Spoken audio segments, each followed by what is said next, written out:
आज विदुर नीति का तीसरा दिन है। तीसरी बार में विदुर जी कहते हैं, अच्छे कर्मों को अपनाना और बुरे कर्मों से दूर रहना, साथ ही परमात्मा में विश्वास रखना और श्रद्धालु भी होना, ऐसे सद्गुण बुद्धिमान और पंडित होने के लक्षण हैं। तो ये नीति कब कही थी? पहली लाइन, अच्छे कर्मों को अपनाना और बुरे कर्मों से दूर रहना। यह संदेश विदुर जी ने युधिष्ठिर के पास पहुंचाया था जब धूतकीड़ा, जब वो जुआ खेलने वाले थे, तब उन्होंने कहा था अच्छे कर्मों को करना और बुरे कर्मों से दूर रहना। अच्छे बुरे की पहचान जैसा कि उन्होंने पूर्व में संदेश दिया था, ये उसी का सहभागी श्लोक है। यहाँ विशिष्ट बात यह है कि जब भी कोई व्यक्ति अच्छे कार्य करने लगता है तो जुआ खेलने वाले, शराबी, मार्ग भटकाने वाले, अशुद्ध आचरण करने वाले लोग स्वतः ही आपके पास आ जाते हैं और व्यक्ति को स्वविवेक से अपने कार्य पर डटे रहकर ऐसे लोगों से बचना चाहिए। दूसरी पंक्ति थी, साथ ही परमात्मा में विश्वास रखना।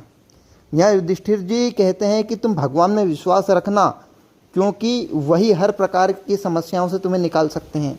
यहाँ विशिष्ट बात यह है कि विदुर जी पहले से ही जानते थे कि युधिष्ठिर जुआ खेलने लग जाएगा, तो इस बात में वह स्पष्ट संकेत करते हैं कि यदि कौरवों के पक्ष से कोई भी पासा फेंके अथवा स्वयं दुर्योधन न फेंके तो तुम भी पांडवों के पक्ष से भगवान श्री कृष्ण को पासा फेंकने के लिए बुला लेना, क्योंकि यहाँ पर स्पष्ट बात कही गई है, परमात्मा में विश्वास रखना।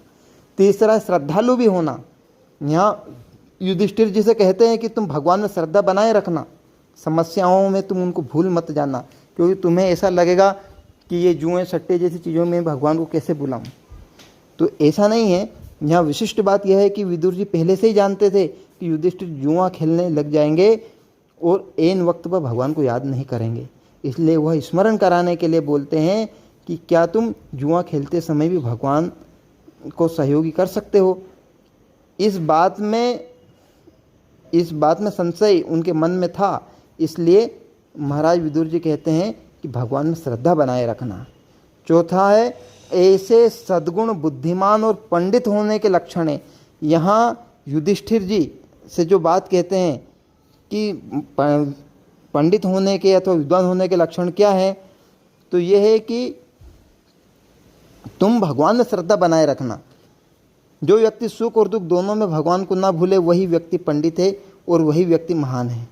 यहाँ ध्यान देने योग्य बात यह है कि हम भगवान पर इतना विश्वास करते ही नहीं कि भगवान हमको संकट से छुड़ा लेगा, तो हम अपना विश्वास अटल रखें और बुद्धिमानी और विद्वता के साथ भगवान के ऊपर श्रद्धा बनाए रखें और भगवान को अपने हर छोटे मोटे बड़े, श्रेष्ठ अपश्रेष्ठ, अपकीर्ति वाले अथवा कीर्ति देने वाले सभी कार्यों में भगवान को सहयोगी बनाएं। यही बुद्धिमान और विद्वान लोगों के गुण हैं।